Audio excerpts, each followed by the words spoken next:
تمہاری جیب سے نکلنے والا ہر روپیہ ایک گولی بن کر غزہ کے کسی بچے کے سینے میں پیوست ہو رہا ہے۔ تمہارا ہر برگر، ہر بوتل، ہر آئس کریم مسجد اقصی کی دیواروں پر بارود بن کر برس رہا ہے۔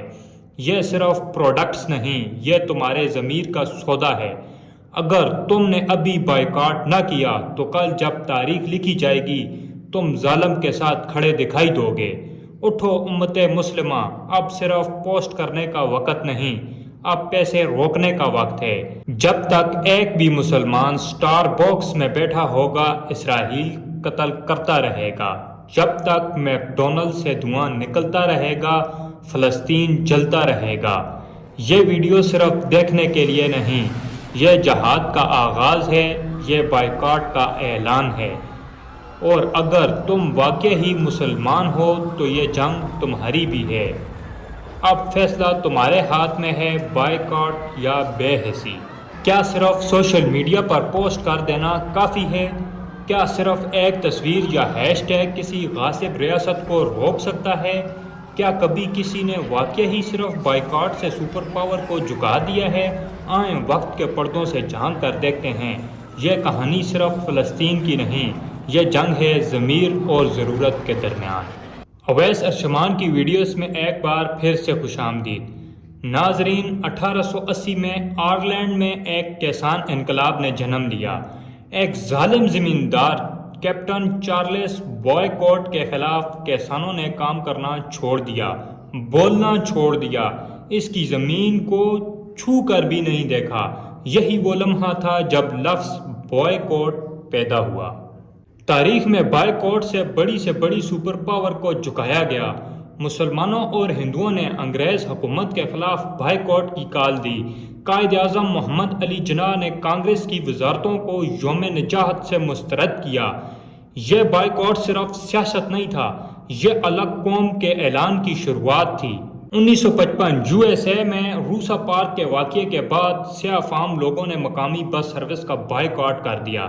نتیجہ کیا نکلا؟ تقریباً 381 دن تک مسلسل بائیکاٹ کے بعد سپریم کورٹ نے بسوں میں نسلی تفریق کو غیر آئینی قرار دیا۔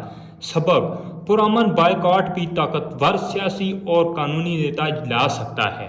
ساؤتھ افریقہ کا بائیکاٹ 1970 سے لے کر 1990 تک نسل پرستی کے خلاف عالمی اقدامات۔ پوری دنیا میں نسلی امتیاز کے خلاف مہم چلی، جس میں یونیورسٹیوں، اداروں، ممالک نے جنوبی افریقہ کی کمپنیوں، کرنسی، کھیلوں اور مصنوعات کا بائیکاٹ کیا۔ نتیجہ کیا نکلا؟ عالمی دباؤ اور بائیکاٹ کی وجہ سے معاشی بحران پیدا ہوا۔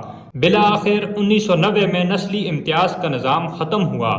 اس سے سبق کیا ملتا ہے؟ بائیکاٹ سیاسی تبدیلی لا سکتا ہے اگر عالمی اتحاد اور عوامی دباؤ مستقل رہے۔ 1905 میں بنگال کی تقسیم کے خلاف بائیکاٹ۔ لارڈ کرزن نے بنگال کو مذہبی بنیاد پر تقسیم کیا۔ اس کے رد عمل میں پہلی مرتبہ منظم بائیکاٹ تحریک سامنے آئی۔ عوام نے انگریزی مصنوعات، کپڑا، چائے، صابن وغیرہ کا بائیکاٹ کیا، مقامی مصنوعات کی حمایت کی۔ اس کا اثر انگریز حکومت گھبرا گئی اور کچھ ہی سالوں میں تقسیم واپس لینا پڑی۔ Boycott of British goods, naan cooperation movement. Mahatma Gandhi کا مقصد برطانوی حکومت کو معاشی، تعلیم اور سماجی میدانوں میں تنہا کرنا تھا۔ عوام نے برطانوی کپڑے کو جلایا، سرکاری اسکولوں، عدالتوں، اداروں اور حتیٰ کہ عدالتوں کا بھی بائیکاٹ کیا۔ اپنی چرخیاں بنا کر خدخدی کپڑا پہننا شروع کیا۔ اس کے نتیجے میں برطانوی معیشت پر دباؤ پڑا اور عوامی شعور بیدار ہوا۔ انگریزوں نے 1930 میں عام نمک پر ٹیکس لگا دیا۔ گاندھی نے نمک مارچ کی قیادت کی اور عوام کو کہا، خود نمک بناؤ، انگریزی نمک کا بائیکاٹ کرو۔ اس کا اثر کیا پڑا؟ لاکھوں لوگوں نے حصہ لیا، انگریز حکومت ہل گئی اور عالمی میڈیا کی توجہ حاصل ہوئی۔ اب بات کرتے ہیں موجودہ بائیکاٹ کی۔ اکتوبر 2023، غزہ جلتا رہا، بچے مرتے رہے اور سوشل میڈیا پر امت مسلمہ نے اٹھائی آواز، boycott Israel. To boycott their company, to force their company to abandon illegal projects in Israel. صرف پاکستان نہیں، ملیشیا، ترکی، انڈونیشیا، جنوبی افریقہ، مراکش، سب نے بائیکاٹ کیا۔ لیکن سوال یہ ہے کہ کیا اس سے کچھ بدلا؟ 2024 کی ایک رپورٹ کے مطابق عرب دنیا اور مسلم ممالک میں بائیکاٹ سے کئی ارب ڈالرز کا نقصان ہوا۔ McDonald's, Starbucks, Coca Cola, Nestle, Puma جیسے برانڈز کی سیلز میں شدید کمی۔ اسرائیل نے خود تسلیم کیا بائیکاٹ ہمیں معاشی طور پر متاثر کر رہا ہے۔ بائیکاٹ صرف جذباتی نعرہ نہیں، ایک منظم جدوجہد ہے۔ ہمیں کیا بائیکاٹ کرنا چاہیے؟ جو چیزیں آسانی سے بدل سکیں اس کا فوراً بائیکاٹ کریں، اور جو چیز متبادل کے بغیر ہو اسے بطور ہتھیار استعمال کریں۔ فوری طور پر بائیکاٹ کی جانے والی پروڈکٹس۔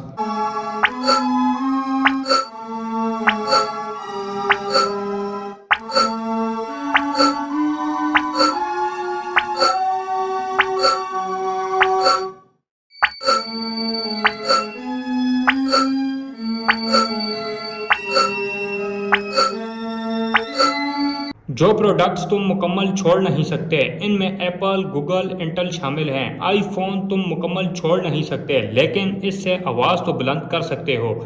یوٹیوب، فیس بک، انسٹاگرام، یہی وہ جگہیں ہیں جہاں تم ظالم کی پروڈکٹ سے ظالم کے خلاف جہاد کر سکتے ہو۔ تم ویڈیو بناؤ، تم ہیش ٹیگ چلاؤ، تم ٹک ٹاک پر، واٹس ایپ پر، فیس بک پر، یوٹیوب پر یہ بتاؤ کہ تم بائیکاٹ کرتے ہو۔ جو ایپل کے فون سے ویڈیو بنا سکتا ہے وہ اسرائیل کے خلاف لاکھوں کو بیدار بھی کر سکتا ہے۔ یہ جنگ تمہارے بازوؤں سے نہیں، تمہارے دل سے لڑی جا رہی ہے۔ ہر بوتل کو ہاتھ لگانے سے پہلے سوچو، ہر برگر کو خریدنے سے پہلے پوچھو کہ کیا یہ خون سے خریدا جا رہا ہے۔ امت وہی ہے جو اپنی تجارتی طاقت کو تلوار کی طرح استعمال کرے، اور تم وہی امت ہو۔ اس ویڈیو کو ہر نوجوان تک پہنچاؤ، اپنی پروفائل پر، اپنے دل میں، اور اپنی دکان پر بائیکاٹ کا پرچم بلند کرو۔ امید ہے اویس ارچمان کی یہ ویڈیو بھی آپ لوگ بھرپور لائک اور شیئر کریں گے۔ آپ لوگوں کے پیار بھرے کمنٹس کا بے حد شکریہ۔ ملتے ہیں ایک اور دلچسپ ویڈیو کے ساتھ۔